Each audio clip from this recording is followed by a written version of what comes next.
ഞാനിതൊന്നും പറയില്ലായിരുന്നു. പക്ഷെ ഇന്നലെ വന്ന വാർത്തയാണ് എന്നെ വേദനിപ്പിച്ചത്. സ്വത്തും സ്ഥലവും തട്ടിയെടുത്തു എന്ന് പറഞ്ഞപ്പോഴാണ് ഞാൻ ഇത്രയും തുറന്നു പറയാൻ കാരണം. ഞാൻ എൻ്റെ മരുമോളെ പീഡിപ്പിച്ചു എന്നൊക്കെയാണ് കേട്ടത്. ഭാര്യയും ഭർത്താവും ലിവിയും അവരുടെ ഫാമിലി ആയിട്ട് ഭയങ്കര എന്തൊക്കെയോ ഇഷ്യൂ ഉണ്ടായിട്ടുണ്ട്. ഇതുവരെ ആ കൊച്ചിനെയും കൂടി നമുക്ക് കാണിച്ചിട്ടില്ല. മരുമോള് വീട് വിട്ട് ഇറങ്ങിപ്പോയി. വീട്ടുകാർക്ക് ഭയങ്കര നിർബന്ധമായിരുന്നു ഇവർക്ക് പെട്ടെന്ന് കല്യാണം നടത്തണം.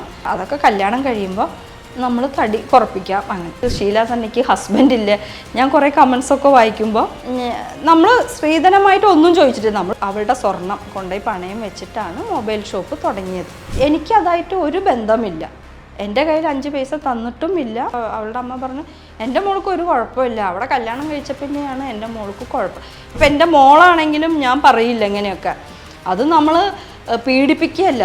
അവൾക്ക് ചൂലൊക്കെ എടുത്തെങ്കിൽ അലർജിയാണെന്നാണ് പറയണത്. വീട്ടിൽ അടിച്ച് ഇവിടെ എണീക്കുമ്പോൾ തന്നെ 11 മണി 12 അവള് നമ്മൾ പറയണത് കേൾക്കൂല. ആ വസ്ത്രം തന്നെ ഇട്ടിട്ട് പോവാ. ഹസ്ബൻഡ് എന്തായെങ്കിലും ആള് പറയും ഇല്ല ഡ്രസ്സ് ഇട്ടിട്ട് പോവാ, അങ്ങനെയൊക്കെ പറയാറുണ്ട്. അത് അവളുടെ അമ്മയും പറയാറുണ്ട് കേട്ടോ. നല്ല കറി വെക്കുമ്പോൾ മോന് പറയും അവളോട് വെച്ചെങ്കിൽ മതി. അങ്ങനെയൊക്കെ ആയിരുന്നു. നല്ല സ്നേഹമായിരുന്നു. അവരിന് 5 പൈസ ഞാൻ എൻ്റെ കൈകൊണ്ട് ഞാൻ വാങ്ങിയിട്ടില്ല. മോന് വാങ്ങിയിട്ടുണ്ട്.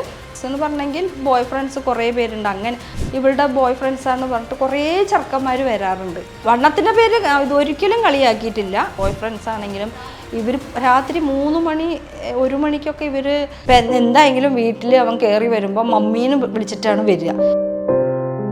ചെയ്യാത്ത കാര്യത്തിന് വേണ്ടി 72 ദിവസം കിടന്നു കുറേ അപവാദങ്ങൾ കേട്ടു. ഇവര് ഒറിജിനൽ വെച്ചിട്ടുണ്ടെങ്കിൽ എൻ്റെ കാര്യം ഞാനിപ്പോൾ ഓർക്കണ ദൈവം നൈജീരിയക്കാരൻ വഴി എന്നെ രക്ഷിച്ചതായിരിക്കും. നമസ്കാരം. വ്യാജ ലഹരി മരുന്ന് കേസിൽ 72 ദിവസം ജയിലിൽ കിടന്ന ഷീല സണ്ണിയെ മലയാളികൾ മറക്കാനിടയുണ്ടാവുകയില്ല. എന്തായാലും പ്രതികൾ ഓരോരുത്തരായി ഇപ്പോൾ പോലീസ് പിടിയിലായിക്കൊണ്ടിരിക്കുകയാണ്. നാരായണദാസ് എന്ന മരുമകളുടെ അനിയത്തിയുടെ ബോയ് ഫ്രണ്ടാണ് പോലീസ് പിടിയിലായിരിക്കുന്നത്. ഇപ്പോൾ കോടതിയൊക്കെ കയറി ഇറങ്ങുന്നു. മരുമകളുടെ അനിയത്തി ലിവിയയ്ക്കായി പോലീസ് തിരച്ചിൽ ഊർജിതമാക്കിയിട്ടുണ്ട്. സംഭവം നടന്നതോടുകൂടി ആള് ദുബായിലേക്ക് കടന്നു കളഞ്ഞു. അതുകൊണ്ട് തന്നെ പോലീസ് ഇന്റർപോളിന്റെ സഹായം തേടിയിട്ടുണ്ട്. എന്തായാലും അനിയത്തിയെയും പോലീസ് ഉടനെ തന്നെ പിടികൂടി നാട്ടിലേക്ക് എത്തിക്കും എന്നാണ് നമുക്ക് അറിയാൻ കഴിഞ്ഞിരിക്കുന്നത്. പക്ഷേ ഇന്നലെ എന്നെ ഞെട്ടിച്ചുകൊണ്ട് മാധ്യമങ്ങളിൽ വന്ന വാർത്തയുണ്ട്. അതായത് ഷീല സണ്ണിയും മരുമകളും തമ്മിൽ സ്വത്തിന്റെ പേരിൽ തർക്കങ്ങൾ ഉണ്ടായിരുന്നു. 10 ലക്ഷം രൂപയുടെ സ്വർണവും 10 സെന്റ് സ്ഥലവും മരുമകളുടേതായി ഷീല സണ്ണി അപഹരിച്ചിട്ടുണ്ടായിരുന്നു. അതിനെ തുടർന്നുണ്ടായ വഴക്ക്, അതുമൂലം അതിനോടുള്ളൊരു പക കാരണമാണ് ഇത്തരത്തിലൊരു വ്യാജ ലഹരി മരുന്ന് കേസ് കെട്ടിച്ചമച്ചത് എന്നായിരുന്നു ഇന്നലെ മാധ്യമങ്ങളിലൂടെ വന്ന വാർത്തകൾ നമ്മൾ കണ്ടതും കേട്ടതും. ആ സമയം തൊട്ട് ഇതിൽ എന്താണ് വാസ്തവം? ശരിക്കും മരുമകളുടെ സ്വർണവും സ്വത്തും എല്ലാം ഷീല സണ്ണി അപഹരിച്ചോ? അതിനുള്ള പ്രതികാരമായിട്ടാണോ ഷീല സണ്ണിയെ ഇത്തരത്തിലൊരു വ്യാജ ലഹരി മരുന്ന് കേസിൽ കുടുക്കിയത് എന്നറിയാൻ വേണ്ടിയിട്ടാണ് ഞാനിപ്പോൾ ഷീല സണ്ണിയുടെ അടുത്ത് നിൽക്കുന്നത്. പക്ഷേ ഷീല സണ്ണിയോട് സംസാരിച്ചു കഴിഞ്ഞപ്പോൾ നമ്മൾ ഇന്നലെ മാധ്യമങ്ങളിലൂടെ കേട്ടതൊന്നുമല്ല യാഥാർത്ഥ്യം. എന്തായിരുന്നു തുടക്കം തൊട്ട് സംഭവിച്ചത്? പല കാര്യങ്ങളും ആദ്യഘട്ടങ്ങളിൽ ഷീല സണ്ണി മറച്ചു വെച്ചിട്ടുണ്ട്. മകനെ പലപ്പോഴും സേവ് ചെയ്യാനായി അറിയാവുന്ന കാര്യങ്ങളും വിഴുങ്ങിയിട്ടുണ്ട്. പക്ഷെ ഇപ്പോൾ നമ്മളുടെ ഈ ഇന്റർവ്യൂവിലൂടെ ഷീല സണ്ണി മനസ്സ് തുറക്കുകയാണ്. എന്താണ് യഥാർത്ഥത്തിൽ സംഭവിച്ചത്? മകന് ഇതിൽ എന്തെങ്കിലും ഒരു പങ്കുണ്ടോ? ശരിക്കും മരുമകളുടെ സ്വത്ത് ഷീല അപഹരിച്ചിട്ടുണ്ടോ? എന്തുകൊണ്ടാണ് ഈ ഒരു ദുർവിധി ഷീലയ്ക്ക് വന്നത്? ആദ്യമായി നമ്മളുടെ ചാനലിലൂടെ ഷീല സണ്ണി മനസ്സ് തുറക്കുന്നു. പ്രതികൾ ഇങ്ങനെ പിടിയിലാവുമ്പോൾ ഒരു ചെറിയ ആശ്വാസമെങ്കിലും തോന്നുന്നുണ്ടോ മനസ്സിൽ? ഒരു തെറ്റും ചെയ്യാതെ നമ്മൾ 72 ദിവസം കിടന്ന് അതിൻ്റെതായ വിഷമങ്ങൾ ഇത്രകാലം സുപ്രീം കോടതി വരെ പറഞ്ഞിട്ടും ആൾ അറസ്റ്റ് ചെയ്യാണ്ടിരുന്നപ്പോൾ ഇനി സത്യം പുറത്ത് വരില്ല എന്നൊക്കെ ഞാൻ വിചാരിച്ചതാണ്. പക്ഷെ ഇപ്പോൾ അറസ്റ്റ് ചെയ്തതിൽ സന്തോഷമുണ്ട്. ഇപ്പം ഞാൻ പ്രതീക്ഷിച്ച വ്യക്തികൾ തന്നെയാണ് ചെയ്തത്. വേറെ ഞാൻ അന്ന് തന്നെ കുറേ ചാനലിൽ പറഞ്ഞിട്ടുണ്ട് എനിക്ക് അങ്ങനെ എന്നെ ചതിക്കാനായിട്ട് എനിക്ക് അങ്ങനെ വേറെ ആരുമില്ല. അപ്പോൾ ഇവർ തന്നെയാണ് ചെയ്തിട്ട് നല്ല സംശയം ഉണ്ടായി. ഇപ്പോൾ അവരിലേക്ക് തന്നെയാണ് എത്തിപ്പെട്ടിരിക്കുന്നത്. റൈറ്റ് ഡയറക്ഷനിലാണ് അന്വേഷണം പോയിക്കൊണ്ടിരിക്കുന്നത്. നാരായണദാസ് പിടിയിലായെങ്കിലും പ്രധാന പ്രതിയായിട്ടുള്ള ഈ മരുമകളുടെ സഹോദരി ലിവിയ പുള്ളിക്കാരത്തി ഇപ്പൊ ഈ സംഭവങ്ങൾക്ക് ശേഷം ദുബായിലേക്ക് കടന്നു കളഞ്ഞു. ഇപ്പൊ അവരെ നാട്ടിലെത്തിക്കാൻ പോലീസ് ശ്രമം തുടങ്ങിയിട്ടുണ്ട്. ഇപ്പൊ ലിവിയ അറസ്റ്റിലായാലാണ് യഥാർത്ഥത്തിൽ നമുക്കൊരു നീതി കിട്ടിയെന്ന് പറയാൻ പറ്റുള്ളൂ. അതെ അതെ. ഈ മകനും അന്വേഷണത്തിന് ഹാജരായിട്ടില്ല എന്ന് വാർത്തകൾ വന്നിരുന്നു. മകൻ എന്തുകൊണ്ട് അങ്ങനെ ഒളിച്ചു കളിക്കുന്നത്? മകന്റെ സൈഡിലേക്കും അന്വേഷണം നീളുന്നുണ്ട്.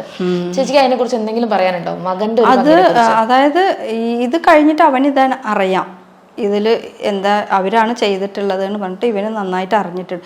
പക്ഷെ ഇവന് ആദ്യം എന്നെ പിടിച്ച സമയത്ത് എനിക്ക് അവർ ചോദിച്ച എക്സൈസുകാർ എന്നോട് ചോദിച്ചപ്പോൾ എനിക്ക് ആരെയും സംശയം ഉണ്ടായില്ല. പക്ഷെ അവർ ഞങ്ങളോട് ചോദിച്ചു, ബാംഗ്ലൂരിലാണ് ഈ LST സ്റ്റാമ്പ് കിട്ടുക, അപ്പോൾ ബാംഗ്ലൂരിലായിട്ട് കണക്റ്റിങ് നിങ്ങൾക്ക് ആരെങ്കിലും ഉണ്ടോ ചോദിച്ചപ്പോൾ മോനാണ് പറഞ്ഞത്, ലിവ്യാണ് ബാംഗ്ലൂർ, ഞങ്ങളാരും ബാംഗ്ലൂരിലേക്ക് പോയിട്ടൊന്നുമില്ല. അപ്പോൾ അങ്ങനെ ഭാര്യയുടെ അനിയത്തി വീട്ടിൽ തലേദിവസം ഉണ്ടായി, അവൾ ബാംഗ്ലൂരിലാണ്, അങ്ങനെയാണ് പറഞ്ഞു. അത് അവന് ആ പേര് പറഞ്ഞ ശേഷം ഞാൻ ജയിലിലായിരുന്നല്ലോ. അപ്പോൾ അവർ വീട്ടിൽ ഇവർ തമ്മിൽ ഭാര്യയും ഭർത്താവും ലിവിയും അവരുടെ ഫാമിലിയായിട്ട് ഭയങ്കര എന്തൊക്കെയോ ഇഷ്യൂ ഉണ്ടായിട്ടുണ്ട്. അതിൻ്റെ ഇതിൽ മരുമോള് വീട് വിട്ട്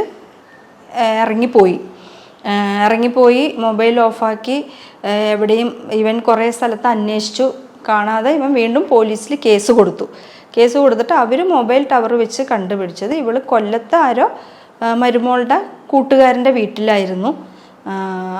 അവിടെ പോയിട്ടാണ് മോനെ തന്നെ അയച്ചിട്ട് അവളെ കൊണ്ടുവരാൻ പറഞ്ഞത്. അപ്പോൾ ഓഫീസർ പറഞ്ഞത് ഇപ്പം അമ്മ ജയിലിൽ കിടക്കണ കാരണം കേസാക്കണ്ടാന്ന് പറഞ്ഞിട്ട് അവളെ കൊണ്ടുവന്ന് കോടതിയിലൊക്കെ ഹാജരാക്കിയെന്ന് പറയുന്നത്. ഇത് ഞാൻ ജയിലിലിരുന്ന് ഞാൻ പുറത്ത് വന്നപ്പോഴാണ് എൻ്റെ മോൾ എന്നോട് ഈ കാര്യങ്ങളൊക്കെ പറയുന്നത്. അത് കഴിഞ്ഞ പിന്നെ ഇവൻ പറയുന്നത് അവരല്ല, അങ്ങനെയാണ് പറയുന്നത്, അവരല്ല, ഇത് വേറെ ആരോ ചെയ്തു, അങ്ങനെയാണ്. പക്ഷെ ഇവനെല്ലാ സത്യാവസ്ഥ അറിയാം, അവരല്ലാണ് പറഞ്ഞത്. പിന്നെ ഞങ്ങൾ അവിടുന്ന് മാറി താമസിച്ചു, ഞാനും ഹസ്ബൻഡും ആ വീട്ടിൽ നിന്ന് മാറി താമസിച്ചു. അത് കഴിഞ്ഞിട്ട് ഞങ്ങളായിട്ട് ഒരു കോണ്ടാക്റ്റും ഉണ്ടായിട്ടില്ല. മകനും മരുമോളും അവരുടെ ഫാമിലി ആയിട്ടും ഒരു കോണ്ടാക്റ്റും ഉണ്ടായിട്ടില്ല. അതിൻ്റെ ഇടയിൽ അവൾ പ്രസവിച്ചു, അതൊന്നും ഞങ്ങൾക്കറിയില്ല. ഗർഭിണിയായിരുന്നതും പ്രസവിച്ചതും ഒന്നും ഞങ്ങൾക്കറിയില്ല. 7ാമത്തെ മാസം കൊണ്ടുവരവും എല്ലാം നടത്തിയിട്ടുണ്ട്. അപ്പം ഇതൊക്കെ അയൽക്കാർ വിളിച്ച് എന്നോട് പറയാറുണ്ട്. ഞാൻ അവിടുത്തെ കുടുംബശ്രീയിൽ ഉണ്ടായി. അപ്പോൾ അവരെന്നോട് വിളിച്ച് പറയാറുണ്ട്, ഇങ്ങനെ 7ാം മാസം കൊണ്ടുവന്നു, അങ്ങനെ കൊച്ചുണ്ടായി എന്നൊക്കെ. അപ്പം അവർ പറഞ്ഞിട്ടാണ് ഞാൻ അറിഞ്ഞത്. അല്ലാണ്ട് നമ്മളായിട്ട് ഒരു കൊച്ചുണ്ടായ വിവരം കൂടി ഇതുവരെ ആ കൊച്ചിനെയും കൂടി നമുക്ക് കാണിച്ചിട്ടില്ല. നമുക്ക് ആഗ്രഹം ഉണ്ടാവില്ല നമ്മുടെ മോൻ്റെ കൊച്ചിനെ കാണാനായിട്ട്.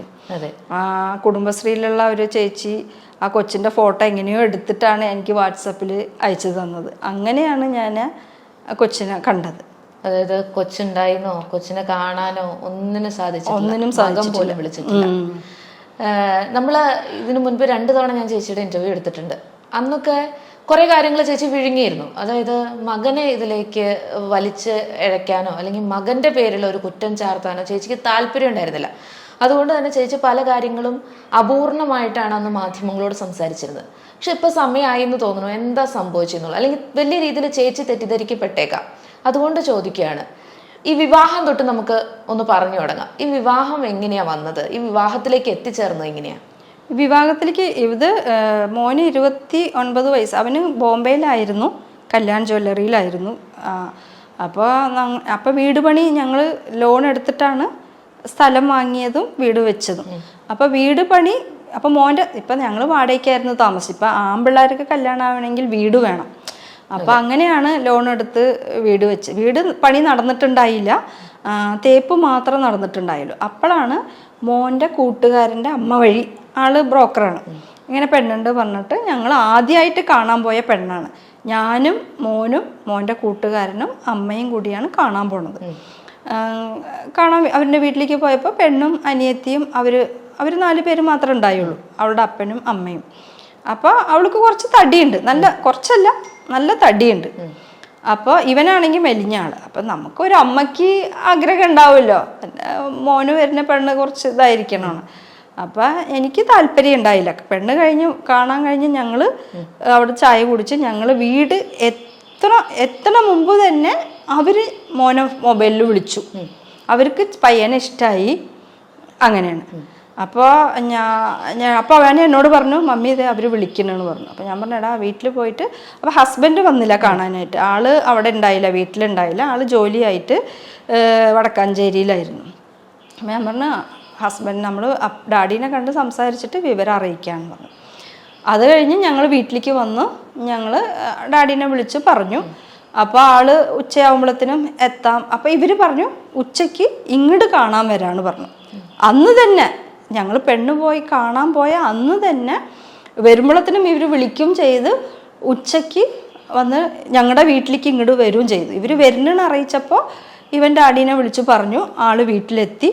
അങ്ങനെ അവർ വന്നു. അപ്പം ഞങ്ങൾ വാടകയ്ക്കാണ് താമസിക്കണം, കൊരട്ടി പള്ളിയുടെ അടുത്ത്. അപ്പം ഞങ്ങൾ പറഞ്ഞു ഇങ്ങനെ വീടില്ല, വീട് പണി നടന്നുകൊണ്ടിരിക്കുകയാണ്. എന്നിട്ട് ഇവരെയും കൊണ്ട് ഞങ്ങൾ വീട് പണി നടക്കുന്ന സ്ഥലത്ത് കൊണ്ടുപോയി കാണിച്ചു.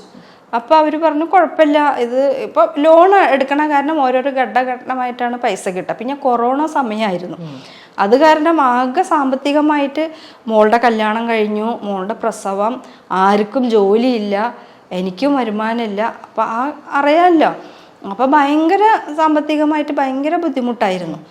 അപ്പോൾ പിന്നെ പാർലർ ഇടയ്ക്ക് തുറക്കും, അങ്ങനെയൊക്കെ കിട്ടുന്ന വരുമാനത്തിലാണ് അങ്ങനെ പോയത്. അപ്പോൾ ഞാൻ ഇവരോട് പറഞ്ഞായിരുന്നു ഞങ്ങൾക്ക് സാമ്പത്തികമായിട്ട് കുറച്ച് ബുദ്ധിമുട്ടുണ്ട്, അപ്പം നമുക്ക് 1 വർഷം കഴിഞ്ഞിട്ട് കുറച്ച് വീട് പണിയും കഴിയും, കുറച്ച് സാമ്പത്തികമായിട്ട് കുറച്ച് ബാധ്യതയൊക്കെ തീർത്തിട്ട് നമുക്ക്. പക്ഷേ വീട്ടുകാർക്ക് ഭയങ്കര നിർബന്ധമായിരുന്നു, ഇവർക്ക് പെട്ടെന്ന് കല്യാണം നടത്തണം. അപ്പോൾ ഇവനും പറഞ്ഞു കുഴപ്പമില്ല മമ്മി, ഇനി അവനക്ക് താല്പര്യമില്ല ഇങ്ങനെ ഓരോരോ പെണ്ണിനെ ഇങ്ങനെ പോയി കാണാനായിട്ടും. അപ്പോൾ തടിയൊന്നും പ്രശ്നമില്ല, അതൊക്കെ കല്യാണം കഴിയുമ്പോൾ നമ്മൾ തടി കുറപ്പിക്കാം അങ്ങനെ. പിന്നെ അവൻ്റെ ഇഷ്ടം അതല്ല, അവന് ഇഷ്ടമാണെങ്കിൽ പിന്നെ കുഴപ്പമില്ല. അങ്ങനെ അവര് നിർബന്ധിക്കുകയായിരുന്നു കല്യാണത്തിന്.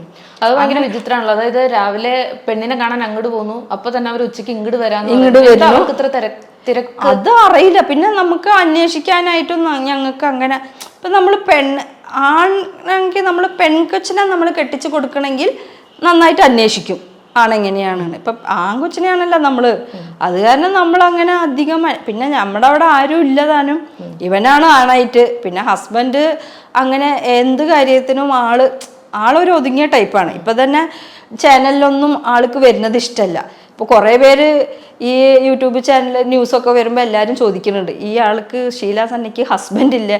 ഞാൻ കുറേ കമൻസൊക്കെ വായിക്കുമ്പോൾ, പക്ഷെ ആൾക്ക് ഇങ്ങനെ മീഡിയയുടെ മുമ്പിൽ വരുന്നത് ആൾക്ക് താല്പര്യമില്ല. അത് കാരണം ആളങ്ങനെ ഒതുങ്ങിയിരിക്കുകയാണ്. പിന്നെ ഇപ്പം മൊഴിയെടുക്കാനൊക്കെ ആള് വന്നായിരുന്നു. ചേട്ടൻ കൂടെ ഉണ്ട്, ഞങ്ങളും കണ്ടിട്ടുണ്ട് ഹസ്ബൻഡിനെ, ഞങ്ങൾ സംസാരിച്ചിട്ടുണ്ട്, ഈ കാര്യങ്ങളൊക്കെ ഞങ്ങളോട്. ആള് ബാക്കിൽ സപ്പോർട്ട് തരും, അല്ലാണ്ട് മീഡിയയുടെ മുമ്പിൽ ആൾക്ക് വരാനായിട്ട് പിന്നെ നമ്മൾ നിർബന്ധിക്കാറില്ല. എനിക്കും മീഡിയയുടെ മുമ്പിൽ വരാനൊന്നും താല്പര്യം ഉണ്ടായില്ല. എനിക്ക് ഇങ്ങനെ ഒരു അവസ്ഥയായി. പിന്നെ എൻ്റെ കാര്യം ഞാൻ അറിയിക്കണമെങ്കിൽ എനിക്ക് ഇതിൽ കൂടെയാണ് നമ്മുടെ സത്യാവസ്ഥ അറിയിക്കണമല്ലോ. ഈ പെണ്ണിന്റെ വീട്ടുകാർ ഇവര് കാലടി സ്വദേശികളാന്ന് തോന്നുന്നല്ലേ? മറ്റൂര്, നിങ്ങള് ഇവിടെ ചാലക്കുടി. അപ്പൊ കാര്യമായൊരു അന്വേഷണം ആ സ്ഥലത്തൊന്നും ഇല്ല. അങ്ങനെ നടത്തി ഞാൻ പറഞ്ഞില്ലേ, വീട്ടിൽ അങ്ങനെ ആരുമില്ല. പിന്നെ ഇവൻ പറഞ്ഞു കുഴപ്പമൊന്നുമില്ല, തടിയൊക്കെ നമ്മൾക്ക് കുറപ്പിക്കാൻ പറഞ്ഞ അങ്ങനെയാണ്. അപ്പൊ വീട് പണി കഴിഞ്ഞിട്ടുണ്ടായില്ല. അങ്ങനെ അപ്പൊ ഇവര് നിർബന്ധിക്കുകയായിരുന്നു. അങ്ങനെ പെട്ടെന്ന് ലോണ്, പിന്നെ ഞാനും കുറച്ച് പൈസയൊക്കെ അവിടുന്ന്, അതാണ് എനിക്ക് ബാധ്യത വരാൻ കാരണം. അതുവരെ പിന്നെ കൊറോണ, ഇത് രണ്ടും കൂടിയാണ്. അങ്ങനെയാണ് തട്ടിക്കൂട്ടി പെട്ടെന്ന് ആ വീട് പണി അപ്പം വീട് പണി കഴിഞ്ഞപ്പോൾ കല്യാണത്തിന് പൈസ ഉണ്ടായില്ല. അപ്പോഴും പറഞ്ഞു ഞാൻ ഒരു 6 മാസം കഴിഞ്ഞിട്ട് നമുക്ക് നോക്കാം. അപ്പോൾ ഇവിടെ മുരുങ്ങൂര് ചീനിക്കല്ലുണ്ട്, അവിടെ കുറിയുണ്ട്, അപ്പോൾ അതൊക്കെ നോക്കിയിട്ട് നമുക്ക് നടത്താം. പക്ഷെ അവർക്ക് ഭയങ്കര ധൃതിയായിരുന്നു. അപ്പോൾ അവളുടെ അമ്മ എന്നോട് പറഞ്ഞു, നമ്മൾ സ്ത്രീധനമായിട്ട് ഒന്നും ചോദിച്ചിട്ട്, നമ്മൾ പറയും നിങ്ങളുടെ പെണ്ണിന് ഇഷ്ടമുള്ളത് നിങ്ങൾ കൊടുക്കാം. ഇപ്പം അവരുടെ വീട്ടുകാരും എല്ലാവരും വളയിടുന്ന സമയത്ത് അവളുടെ അപ്പൻ്റെ എല്ലാവരും വന്നിട്ടുണ്ടായി, ചേട്ടന്മാരും പെങ്ങന്മാരും എല്ലാവരും വന്നിട്ടുണ്ടായി, ഞങ്ങളുടെ വീട്ടിൽ നിന്നും എല്ലാവരും ഉണ്ടായി. അപ്പം അവർ ഞങ്ങളോട് ചോദിച്ച് എന്തിട്ടാ ചെയ്യാം. അപ്പോൾ നിങ്ങളുടെ പെണ്ണ് നിങ്ങൾക്ക് ഇഷ്ടമുള്ളത് നിങ്ങൾ ഇടണമെന്ന്.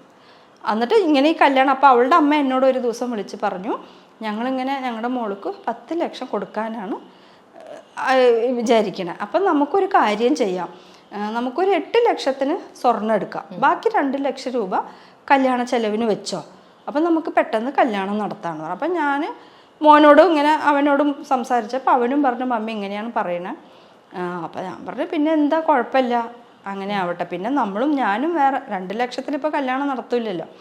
അങ്ങനെ പിന്നെയും കടം വാങ്ങിയിട്ടാണ് അങ്ങനെ പെട്ടെന്നാണ് തട്ടിക്കൂട്ടി ഈ കല്യാണം നടത്തുന്നത്. അപ്പൊ നമ്മുടെ സാമ്പത്തിക ബാധ്യതയെ കുറിച്ച് നമ്മൾ കറക്റ്റായിട്ട് ഞാൻ അവരോട് അവകാശം വേണമെന്ന് നമ്മൾ പറഞ്ഞിട്ടുണ്ട്. പക്ഷെ അവർക്കാണ് ധൃതി.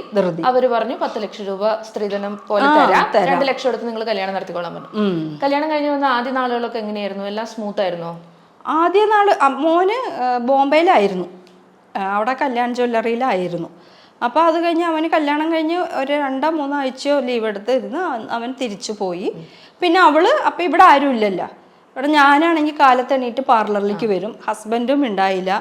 ജോലിയായിട്ട്. പിന്നെ ഇടയ്ക്ക് ആൾ വീട്ടിലുണ്ടാവും. അപ്പോൾ അവൾ ഫുൾ ടൈം അവളുടെ വീട്ടിലാണ്. ഇവൻ വരുമ്പോഴാണ് വരിക, അങ്ങോട്ട് വരിക. അപ്പോൾ അവിടെ വീട്ടിലായിരുന്നു. അത് കഴിഞ്ഞ് 3 മാസം കഴിഞ്ഞപ്പോൾ 2 മാസം വരെ ബോംബെയിൽ ഉണ്ടായി. അത് കഴിഞ്ഞിട്ട് ഇവന് ഈ ബോംബെയിൽ ഈ കല്യാൺ ജ്വല്ലറി പോണ മുമ്പ് ഇവന് ചാലക്കുടിയിലൊരു മൊബൈൽ ഷോപ്പിൽ ഉണ്ടായി. അപ്പോൾ അവന് കുറേ കാലമായിട്ട് ആഗ്രഹമുണ്ട് ഒരു മൊബൈൽ ഷോപ്പ് തുടങ്ങാനായിട്ട്. പക്ഷെ ഞങ്ങൾക്ക് സാമ്പത്തികമായിട്ട് ഇതില്ലാതെ കാരണം പാർലർ ഞാൻ തുടങ്ങിയത് പറഞ്ഞെങ്കിൽ ചെറിയൊരു പാർലറാണ്, ഒരു ചെറിയൊരു റൂമിൽ. അന്ന് ഒരു 7 വർഷം മുമ്പ് നമ്മൾ 1 ലക്ഷം രൂപയ്ക്കൊക്കെ അങ്ങനെ തട്ടിക്കൂട്ടി തുടങ്ങിയതാണ്.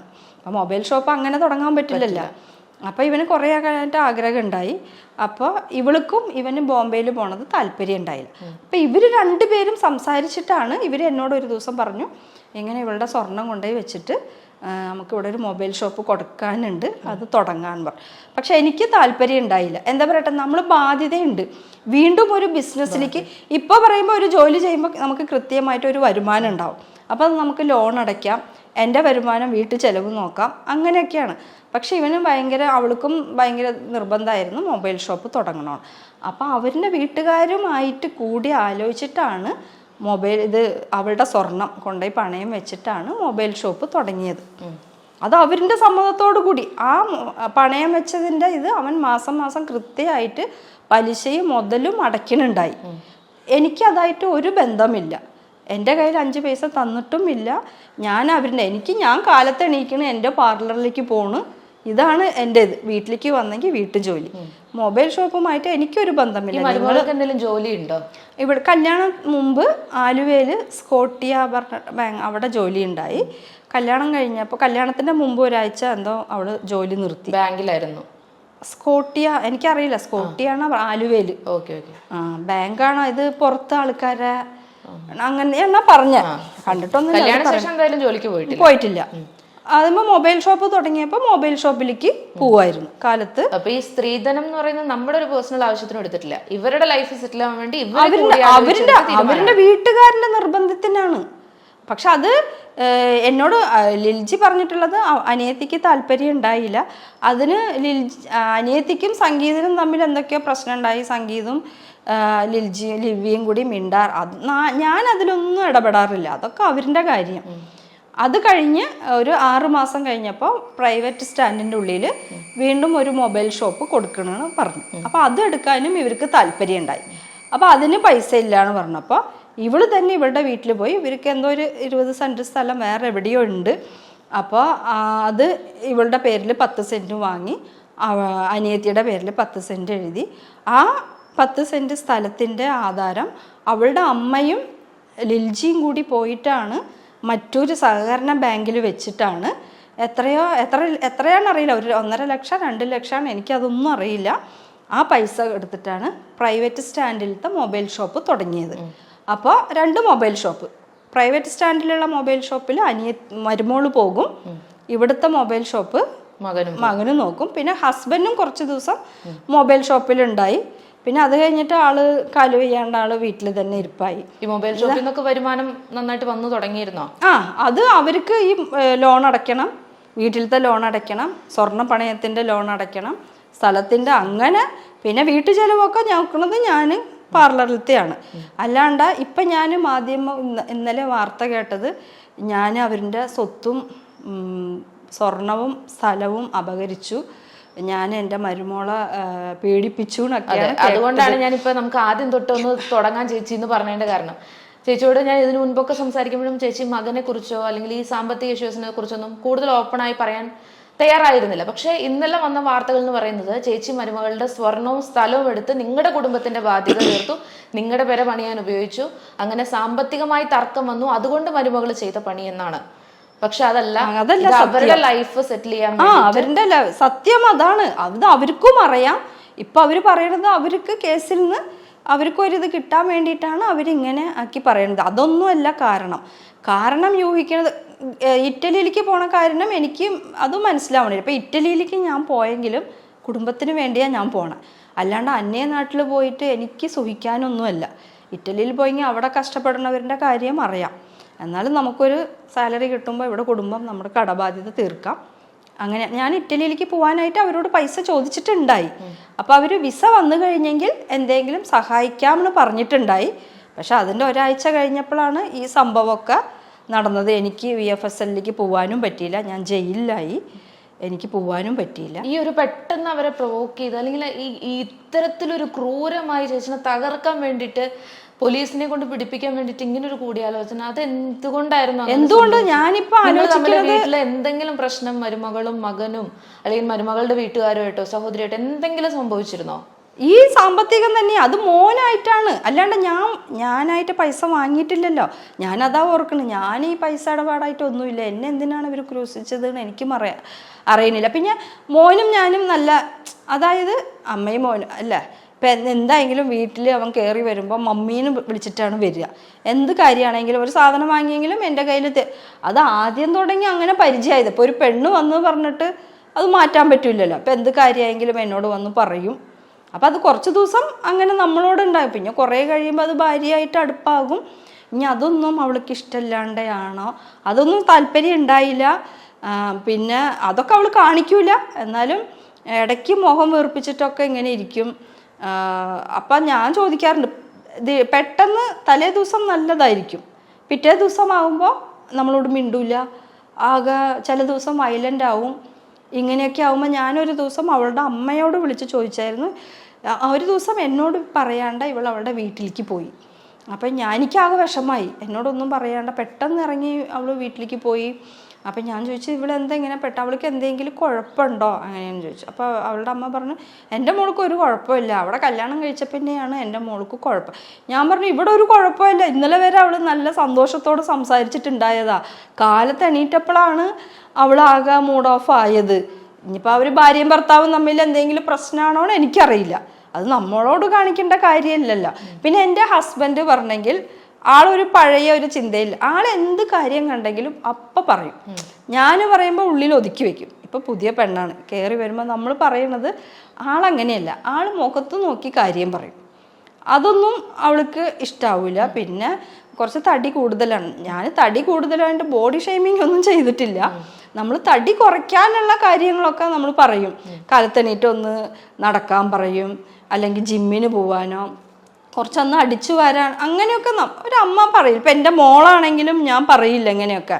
അത് നമ്മൾ പീഡിപ്പിക്കുകയല്ല, അത് നമ്മൾ നല്ലതിന് വേണ്ടിയിട്ടാണ് പറയണത്. പക്ഷെ അതൊന്നും അവൾക്ക് ചൂലൊക്കെ എടുത്തെങ്കിൽ അലർജിയാണെന്നാണ് പറയണത്. വീട്ടിൽ അവളുടെ വീട്ടിൽ ഇനി അടിച്ചു വരുമെന്ന് നമുക്കറിയില്ല. പക്ഷെ ഇവിടെ വന്ന പിന്നെ അയൽക്കാർക്ക് അറിയാം. ഞാൻ കാലത്ത് പാർലറിലേക്ക് പോകുമ്പോഴത്തേനും എല്ലാ പണിയും അലക്കും എല്ലാം കഴിഞ്ഞിട്ടാണ് ഞാൻ പോവുക. ഇവിടെ എണീക്കുമ്പോൾ തന്നെ 11 മണി 12, ഞാൻ പാർലറിൽ പോയിട്ട് വിളിക്കും, മോളെ എണീറ്റോ, ഭക്ഷണം കഴിച്ചോ, അങ്ങനെയൊക്കെയാണ് ഞാൻ ചോദിക്കാറുള്ളത്. അല്ലാണ്ട് ഞാൻ പിന്നെ ഫാസ്റ്റ് ഫുഡ് ഭയങ്കരമായിട്ട് നമ്മുടെ വീട്ടിൽ പറഞ്ഞെങ്കിൽ നമ്മൾ എന്തെങ്കിലുമൊക്കെയാണ് പുറത്തു പോയി ഭക്ഷണം കഴിക്കുക, അല്ലാണ്ട് അധികം ഫാസ്റ്റ് ഫുഡൊന്നും അങ്ങനെ കഴിക്കൂല. ഇവിടെ എപ്പോഴും കുഴിമന്തി, ഈ അൽഫാം, ഇങ്ങനെ പിന്നെ കൊക്കോ, പെപ്സി. അപ്പം തടിയൊക്കെ കൂടുതലുള്ള കാരണം ഞാൻ അതൊക്കെ പറയാറുണ്ട്, ഇതൊന്നും കഴിക്കണ്ട. പിന്നെ ഇടുന്ന വസ്ത്രം ഞാൻ പറയാറുണ്ട്, നമ്മുടെ ഇപ്പോൾ ശരീരത്തിന് ചേർന്ന വസ്ത്രമാണല്ലോ നമുക്ക് ഇടേണ്ടത്. ചില ടൈറ്റായ വസ്ത്രമൊക്കെ ഇടുമ്പോൾ ഞാൻ പറയാം, അപ്പോൾ മൊബൈൽ ഷോപ്പിലേക്കൊക്കെ പോണതല്ല, അപ്പം ഞാൻ പറയാറുണ്ട്, മോളെ അതാ വസ്ത്രം വേണം. അതൊന്നും അവൾക്ക് താല്പര്യം ഉണ്ടായില്ല. അപ്പൊ തന്നെ പ്രകടിപ്പിക്കായിരുന്നോ അങ്ങനെ? അവള് നമ്മൾ പറയണത് കേൾക്കൂല, ആ വസ്ത്രം തന്നെ ഇട്ടിട്ട് ഹസ്ബൻഡ് എന്തായെങ്കിലും ആള് പറയും, ആളിങ്ങനെ പറഞ്ഞുകൊണ്ടേ ഇരിക്കും. പക്ഷെ ഞാനൊരു പ്രാവശ്യം പറയുള്ളൂ, കേട്ടില്ലെങ്കിൽ പിന്നെ നമ്മളത് അധികം പറയാനൊന്നും പോവില്ല. പക്ഷെ ഇപ്പോഴത്തെ പിള്ളേരാണ്, അവർ കേൾക്കില്ല. പക്ഷെ നമുക്കിപ്പോൾ കാണുമ്പോൾ ഒരു വൃത്തികേട്, അപ്പം നമ്മൾ പറയും അത് വേണ്ട. വീട്ടിലാണെങ്കിൽ കുഴപ്പമില്ല, ആൾക്കാരൊക്കെ ഉള്ള സ്ഥലമല്ല, അപ്പോൾ കുറച്ച് നല്ല ഒരു ചുരിദാറൊക്കെ ഇട്ടെങ്കിൽ നല്ലതാണ്. വേറെ ജീൻസും ഈ ബനിയനൊക്കെ ഇടുമ്പോൾ ഭയങ്കര എനിക്ക് തോന്നാറുണ്ട് അങ്ങനെ. അപ്പം ഞാൻ അത് പറയാറ്, നല്ല ഡ്രസ്സ് ഇട്ടിട്ട് പോവാം അങ്ങനെയൊക്കെ പറയാറുണ്ട്. അത് അവളുടെ അമ്മയും പറയാറുണ്ട് കേട്ടോ, എന്നോട് അവളുടെ അമ്മ, ഷീല പറഞ്ഞ് മനസ്സിലാക്കി കൊടുക്ക് അങ്ങനെയൊക്കെ പറയാറുണ്ട്. അമ്മ പറഞ്ഞെങ്കിൽ കേൾക്കൂല. പക്ഷെ ഞാനും പറയുമ്പോൾ അതൊക്കെ അവൾക്ക് ഇതായിരുന്നു. പിന്നെ ഫാസ്റ്റ് ഫുഡ് കഴിക്കണതിനോട് അൽഫാമൊക്കെ കഴിക്കാൻ ഞാൻ പറയും. അൽഫാം പറയുമ്പോൾ ഞാൻ ചിന്തിക്കണത് ഇങ്ങനെയാണ്, ഇപ്പോൾ ഒരു 400 രൂപ 450 രൂപയാണ് ഒരു അൽഫാം ഒരു അപ്പം ഞാൻ ചിന്തിക്കും, ആ പൈസ ഉണ്ടെങ്കിൽ 250 രൂപ നമുക്ക് ചിക്കൻ വാങ്ങി 2-3 ദിവസം. സാധാരണ ഒരു വീട്ടമ്മ അങ്ങനെയാണല്ലേ നമ്മൾ ചിന്തിക്കുക. അപ്പോൾ ഭക്ഷണത്തിൻ്റെ കാര്യത്തിലൊക്കെ കുറച്ച് നമ്മളിങ്ങനെ പറയുമ്പോൾ അതിനോടൊരു ഈ കാര്യങ്ങൾ ഇങ്ങനെയൊക്കെ ചെയ്യുമ്പോ ഭർത്താവ് എന്താ അവരോട് ഇങ്ങനെ ഡ്രസ്സിന്റെ കാര്യത്തിലും ഫുഡിന്റെ കാര്യത്തിലൊക്കെ? അല്ലല്ല, അവനൊന്നും പറയാറില്ല. അവനങ്ങനെ ഒന്നും ഡ്രസ്സിൻ്റെ കാര്യത്തിനോ അങ്ങനെ ഒന്നും, ചിലപ്പോൾ ഇഷ്ടമല്ലെങ്കിൽ ഇതെന്തിട്ടാ ഡ്രസ്സ് എന്നൊക്കെ ചോദിക്കുള്ളൂ, അല്ലാണ്ട് കൂടുതൽ അങ്ങനെ നിർബന്ധിച്ചൊന്നും പറയാറില്ല. അപ്പൊ ഇത്തരത്തിലുള്ള പ്രശ്നങ്ങൾ നിങ്ങളുടെ വീട്ടിൽ? ഇത്തരത്തിലുള്ള ചെറിയ പ്രശ്നങ്ങളാണ് അത്. ഇപ്പം എൻ്റെ ഫാമിലിക്കാണെങ്കിലും അറിയാം, അയൽക്കാർക്കാണെങ്കിലും അറിയാം, നല്ല സ്നേഹത്തോടു കൂടി എല്ലാ സ്ഥലത്തേക്കും. ഇപ്പം അവളും കാലത്ത് മൊബൈൽ ഷോപ്പിലേക്ക് വരും, ഞാൻ ബ്യൂട്ടി പാർലറിലേക്ക് വരും, മോനും മൊബൈൽ ഷോപ്പിലേക്ക് വരും.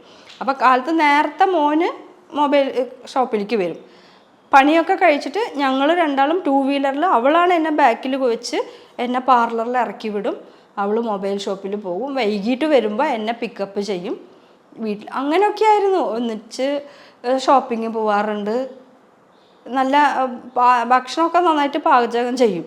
അപ്പോൾ അതൊക്കെ നമ്മൾ ഇത് ബീഫൊക്കെ വാങ്ങിയെങ്കിൽ അത് നല്ല കറി വയ്ക്കുമ്പോൾ മോന് പറയും അവളോട് വെച്ചെങ്കിൽ മതി. അങ്ങനെയൊക്കെ ആയിരുന്നു, നല്ല സ്നേഹമായിരുന്നു. പക്ഷേ എനിക്കിപ്പോൾ ഈ തട്ടിയെടുത്ത്, എനിക്കത് ഇന്നലെ ഈ വാർത്തയിൽ ഞാൻ കേട്ടിട്ട് എനിക്ക് ഭയങ്കര വിഷമമായി. പൈസ ഇടപാടായിട്ട് ഒന്നും അവരായിട്ട് ഒന്നും ഉണ്ടായിട്ടില്ല. അവരിന് 5 പൈസ ഞാൻ എൻ്റെ കൈകൊണ്ട് ഞാൻ വാങ്ങിയിട്ടില്ല. മോന് വാങ്ങിയിട്ടുണ്ട്, അത് അവർക്ക് സ്ഥാപനം തുടങ്ങാൻ വേണ്ടിയിട്ടാണ്. അപ്പോൾ പിന്നീട് ആ വീട്ടിൽ നിന്ന് നിങ്ങൾ ഇറക്കി വിടുന്ന ഒരു സാഹചര്യം ഉണ്ടായിരുന്നല്ലോ, അതൊക്കെ എപ്പോഴാണ് അങ്ങനെയൊക്കെ സംഭവിച്ചത്? അല്ല, അത് നമ്മൾ ജാമ്യം കിട്ടി വന്നു. ഞാൻ മോളുടെ വീട്ടിലായിരുന്നു. പിന്നെ മോളുടെ പ്രസവം കഴിഞ്ഞു. അത് കഴിഞ്ഞിട്ട് ഓഗസ്റ്റിലാണ്, 2023 ഓഗസ്റ്റിലാണ് രണ്ടാമത് ഷോപ്പ് തുടങ്ങിയത്. അപ്പോൾ പിന്നെ നമുക്ക് അവരായിട്ട് ഇങ്ങനെ ആയപ്പോൾ പിന്നെ അവിടെ നിൽക്കാനായിട്ട് നമുക്ക് താല്പര്യമില്ലല്ലോ. അപ്പോൾ ഹസ്ബൻഡ് മോനോട് വിളിച്ച് പറഞ്ഞു, ഞങ്ങൾ വരുന്നുണ്ട്, ഞങ്ങളുടെ സാധനങ്ങളെടുത്ത് ഞങ്ങളൊരു വീട് നോക്കിയിട്ടുണ്ട്, ഞങ്ങളൊക്കെ അവിടേക്ക് പോവുകയാണെന്ന് പറഞ്ഞു. അപ്പോൾ അവൻ ആദ്യം പറഞ്ഞു സാധനങ്ങളൊന്നും എടുക്കാൻ പറ്റില്ല എന്ന് പറഞ്ഞു. അപ്പോൾ ആൾ പറഞ്ഞു, നീ അങ്ങനെ പറയാൻ പറ്റില്ല, ഞങ്ങളുടെ സാധനം എടുക്കാൻ വരും.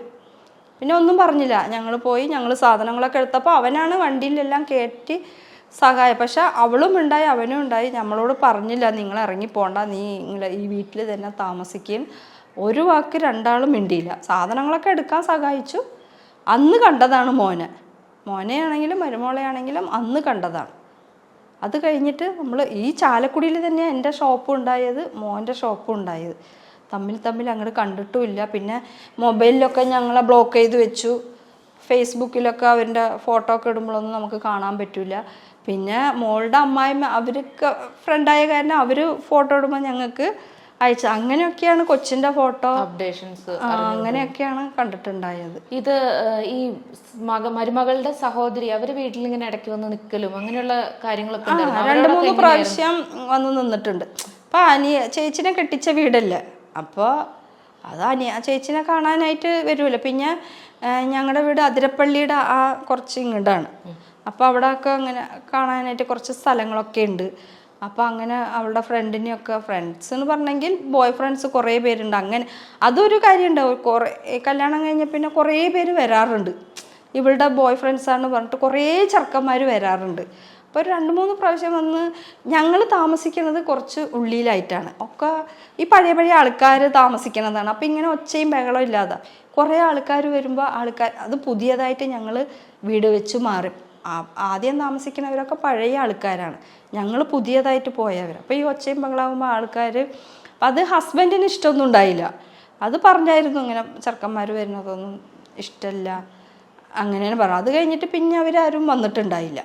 പിന്നെ അതായത് ഈ സംഭവം നടക്കുമ്പോൾ മോൻ്റെ കല്യാണം കഴിഞ്ഞിട്ട് 1 വർഷം 3 മാസം ആവുന്നുള്ളൂ. അല്ലാണ്ട് കുറേ കാലങ്ങളൊന്നും ആയിട്ടില്ല. എനിക്ക് സമയമൊന്നും ഉണ്ടായിട്ടില്ല. മരുമോൾ എൻ്റെ മോള് മാതിരി തന്നെയാണ്. അത് അവൾക്കും അറിയാം, അയൽക്കാർക്കും അറിയാം.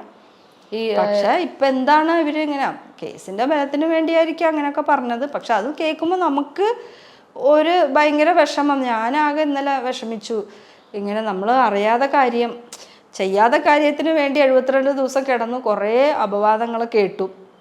അങ്ങനെ നമ്മൾ ദൈവം സഹായിച്ച്, ഞാനിപ്പോൾ ഓർക്കണത് ഇവർ ഒറിജിനൽ വെച്ചിട്ടുണ്ടെങ്കിൽ എൻ്റെ കാര്യം അപ്പം ന്യൂസിൽ അറിയണതാണ് നൈജീരിയക്കാര്യം പറ്റിച്ചതാണ്. അപ്പം ഞാനിപ്പോൾ ഓർക്കുന്നത് ദൈവം നൈജീരിയക്കാരൻ വഴി എന്നെ രക്ഷിച്ചതായിരിക്കും. എനിക്കറിയാം ഞാനൊരു തെറ്റും ചെയ്തിട്ടില്ലാണ്. അപ്പോൾ ദൈവത്തിനറിയാം എൻ്റെ നിഷ്കളങ്കത. അതായിരിക്കും ദൈവം എന്നെ സഹായിച്ചത്. അല്ലെങ്കിൽ ഇപ്പൊ ഒറിജിനൽ ആണെങ്കിൽ എന്റെ അവസ്ഥ ഒന്ന് നോക്കിയ. ഒരു പക്ഷേ ഈ നാരായണദാസിന്റെ പേരിന്റെ ഒപ്പം ലിവിയയുടെ പേരിന്റെ ഒപ്പം സ്വന്തം മകന്റെയും മരുമകളുടെയും പേര് ഈ പ്രതിപട്ടികയിൽ വന്നു പോകാനുള്ള സാധ്യതയുണ്ട്. അങ്ങനെ ഓർക്കുമ്പോൾ ഒരു അമ്മ എന്ന നിലയ്ക്ക് ചേച്ചിക്ക് അത് എത്രത്തോളം മാനസികമായിട്ട് ബുദ്ധിമുട്ടുണ്ടാക്കും ചിന്തിച്ചിട്ടുണ്ടോ? ചിന്തിച്ചിട്ടുണ്ട്. ഇപ്പൊ ഈ സത്യം ഈ വാർത്ത ഇപ്പോഴും ഞാൻ ഇതൊന്നും പറയില്ലായിരുന്നു. പക്ഷെ ഇന്നലെ വന്ന വാർത്തയാണ് എന്നെ വേദനിപ്പിച്ചത്. ഞാൻ അവരുടെ സ്വത്തും സ്ഥലവും തട്ടിയെടുത്തു എന്ന് പറഞ്ഞപ്പോഴാണ് ഞാൻ ഇത്രയും തുറന്നു പറയാൻ കാരണം. ഇനിയും ഞാനിത് പറഞ്ഞില്ലെങ്കിൽ അപ്പോഴും ഞാൻ എല്ലാരും വിചാരിക്കും ഞാനിത് സ്ഥലവും തട്ടിയെടുത്തു പോര് നടത്തി അങ്ങനെയാണ് പേരിൽ കളിയാക്കിയിട്ടുണ്ട്. ചർച്ചകൾ വരും. വണ്ണത്തിന്റെ പേര് ഇത് ഒരിക്കലും കളിയാക്കിയിട്ടില്ല. പക്ഷെ നമ്മൾ നല്ലത് ഉപദേശിച്ചിട്ടുള്ളൂ. അങ്ങനെ ചെയ്യണം, ഫാസ്റ്റ് ഫുഡ് കഴിക്കരുത്, നല്ലത് കഴിക്കണം, എക്സസൈസ് ചെയ്യണം, അങ്ങനെയൊക്കെ നല്ലത് പറഞ്ഞിട്ടുള്ളൂ. അല്ലാണ്ട് നമ്മൾ ഒരിക്കലും, അതായത് അവൻ ഇഷ്ടപ്പെട്ട് കല്യാണം കഴിച്ചതാണ്, അപ്പം അവൻ്റെ ഇഷ്ടമാണ്, അല്ലാണ്ട് നമ്മളുടെ ഇഷ്ടമല്ല. പിന്നെ എനിക്ക് തോന്നുന്നത് അവരുടെ ലൈഫ് സ്റ്റൈല് വേറെ ആയിരുന്നു. അതേമാതിരി ഇവിടെ ഉണ്ടാവണം ഇപ്പം വരുന്ന പിള്ളേർ ചിന്തിക്കും. നമ്മൾ വീട്ടിൽ ചിന്തിച്ചാൽ ഇപ്പം അവർ പറയുമ്പോൾ എയർപോർട്ടിൻ്റെ അടുത്തൊക്കെയാണ് താമസിക്കുന്നത്. പിന്നെ ഇവർക്ക് കുറേ ഫ്രണ്ട്സ് ഉണ്ട്, ബോയ് ഫ്രണ്ട്സ് ആണെങ്കിലും. ഇവർ രാത്രി 3 മണി 1 മണിക്കൊക്കെ ഇവർ എയർപോർട്ടിൽ പോയിട്ട് ചായയൊക്കെ കുടിക്കാറുണ്ട് ഫ്രണ്ട്സിൻ്റെ കൂടെ ചേർന്നിട്ട്, ഈ 2 പെൺപിള്ളേർ. പക്ഷെ ഇവിടെ വന്നെങ്കിൽ നമ്മൾ ഒതുങ്ങി, നമ്മൾ എവിടെയും പോണില്ല. 8 മണിയാകുമ്പോഴത്തേനും നമ്മൾ വീട്ടിൻ്റെ ഉള്ളിൽ വരും, കയറി അടയ്ക്കും. നമ്മൾ ജോലി വീട്, നമുക്ക് വേറെ ഒരു ഇതുമില്ല. അപ്പം അവൾ പ്രതീക്ഷിച്ച് വന്നത് അങ്ങനെയായിരിക്കും. ഇവിടെ വന്നപ്പോൾ ഇങ്ങനത്തെ ഒരു ജീവിതം. അതുകൊണ്ട് മാതാപിതാക്കൾ ഒരു ബാധികത അവരെ ഒഴിവാക്കണമായിരുന്നു. അതിനു വേണ്ടി എനിക്ക് അങ്ങനെ അല്ലാണ്ട് അവര് പറയണ മാതിരി ഞാൻ മരുമോളെ പീഡിപ്പിച്ചിട്ടുമില്ല, അവരുടെ സ്വത്തും മുതലൊന്നും തട്ടിയിട്ടില്ല. അതൊക്കെ മോനും അവരും ഒക്കെയാണ് കൈകാര്യം ചെയ്തിട്ടുള്ളത്. ഇറ്റലിയിലേക്ക് പോകാനായിട്ട് ഞാൻ സഹായം ചോദിച്ചിട്ടുണ്ടായി, അത് ഉറപ്പാണ്. അത് അവർ വിസ കിട്ടിക്കഴിയുമ്പോൾ എന്തെങ്കിലും സഹായിക്കാമെന്നും പറഞ്ഞിട്ടുണ്ടായി. മരുമകളുടെ സഹോദരി ലിവിയ, പുള്ളിക്കാരത്തി 10,000 രൂപ കൊടുത്ത്, അത് വാർത്തകളിലൂടെ നമ്മൾ അറിയുന്നതാണ്, 10,000 രൂപ കൊടുത്ത നൈജീരിയക്കാരനിൽ നിന്ന് ഈ LSD സ്റ്റാമ്പ് മേടിച്ചു. അത് ഒറിജിനൽ ആയിരുന്നെങ്കിൽ ചേച്ചി ഇന്നും ചെയ്യില്ല. ഭാഗത്തുള്ള സത്യാവസ്ഥ പുറംലോകം അറിയില്ല എന്ന് മാത്രമല്ല, ചേച്ചിക്ക് ഒരുപാട് ചീത്തപ്പേരുകൾ പിന്നീട് തുടർന്ന് കേൾക്കേണ്ടി വന്നേനെ. പക്ഷെ ഇയാള്, ഈ നൈജീരിയക്കാരൻ ഈ പുള്ളിക്കാരത്തിനെ പറ്റിച്ചു, 10,000 രൂപ മേടിച്ചിട്ട് വ്യാജ LSD സ്റ്റാമ്പാണ് കൊടുത്തത്. അതാണ് ചേച്ചിയുടെ ബാഗിലും സ്കൂട്ടറിലായിട്ട് ഇവർ വെച്ചതും. അവിടെയാണ് പണി പാളുന്നത് അവർക്ക്. ശരിക്കും ഈ ചേച്ചി സ്കൂട്ടറൊക്കെ ഉപയോഗിച്ചിരുന്നു. അപ്പൊ അത്തരത്തിലൊരു സ്വാതന്ത്ര്യമൊക്കെ ഈ അനിയത്തിക്കും ഉണ്ടായിരുന്നല്ലേ വീട്ടില്?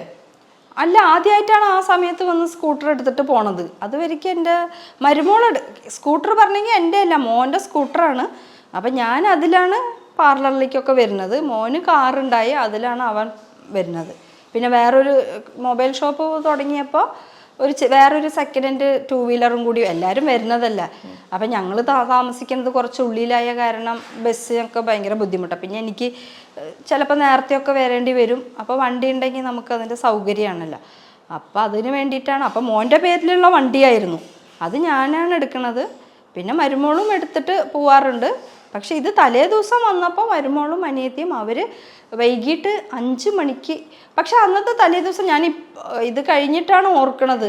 തലേ ദിവസം ഇവർ 2 പേരും കുറേ സമയം, ഞങ്ങളുടെ വീട് കഴിഞ്ഞെങ്കിൽ പിന്നെ കുറേ ജാതി ഇങ്ങനെ ഇതാണ്, കുറേ സമയം ഇവർ ഫോണിൽ അവിടെ ഇവിടെയൊക്കെ നിന്ന് സംസാരിച്ചു കൊണ്ടിരിക്കുന്നുണ്ട്. പക്ഷെ അന്ന് ഞായറാഴ്ചയായ കാരണം ഞാൻ വീട്ടിൽ കുറേ പണിയുള്ള കാരണം ഞാൻ അതെടുത്തുകൊണ്ടിരിക്കുകയായിരുന്നു.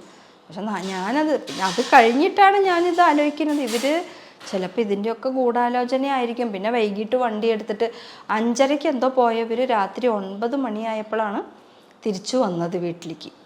ചേച്ചി, ലിവിയ അന്ന് ഈ സംഭവ ദിവസം ലിവിയ വീട്ടിൽ താമസിക്കാൻ വന്നപ്പോൾ അവരുടെ ബിഹേവിയർ എങ്ങനെയാണ്? ചേച്ചിയോട് വളരെ സ്നേഹത്തിലൊക്കെയാണോ? ഭയങ്കര സ്നേഹത്തിലായിരുന്നു. മമ്മീന്നാണ് എന്നെ വിളിക്കാറുള്ളത്. അപ്പം ഞാൻ പറഞ്ഞില്ല, ഈ ഇറ്റലിയിലേക്ക് പോകാനായിട്ട് എനിക്ക് ആദ്യത്തെ വെച്ചത് റിജക്റ്റഡ് ആയി. അപ്പം 2ാമതും കൂടി പേപ്പർ വർക്ക് വെക്കാം എന്ന് പറഞ്ഞു. അപ്പം എന്നോട് ഏജൻറ്റ് വിളിച്ച് പറഞ്ഞത്, ആദ്യം എനിക്ക് VFSL ഉണ്ടായത് എറണാകുളത്തായിരുന്നു, അത് റിജക്റ്റഡായി. അപ്പോൾ 2ാമത് എന്നോട് പറഞ്ഞു ബാംഗ്ലൂർ അല്ലെങ്കിൽ ചെന്നൈയിലേക്ക് ചേച്ചിക്ക് വാങ്ങിത്തരാമെന്ന് പറഞ്ഞു. അപ്പോൾ ഇവള് ബാംഗ്ലൂരിലാണല്ലോ. അപ്പം ഞാനും ഇവളോട് പറഞ്ഞു, എടീ ഞങ്ങൾക്ക് ബാംഗ്ലൂർ അറിയില്ല, അപ്പോൾ VFSL ഞങ്ങൾ വരാം, ഇത് വന്നെങ്കിൽ ഞങ്ങൾ അങ്ങോട്ട് വരാം, അപ്പോൾ ഞാൻ കൊണ്ടുപോയി കാണിച്ചു തരാമെന്നൊക്കെ പറഞ്ഞു. പക്ഷെ വേറെ എനിക്ക് അങ്ങനെ ഒന്നും, അതാണല്ലോ എന്നെ പിടിച്ചപ്പോൾ എനിക്ക് അവരെ സംശയമില്ലാതിരുന്നത്. നല്ല സ്നേഹത്തോടു കൂടിയാണ്. പക്ഷെ അവരിത്രയ്ക്കൊക്കെ മനസ്സിലുണ്ടാവുമെന്ന് ഞാൻ ചിന്തിക്കണില്ലല്ലോ.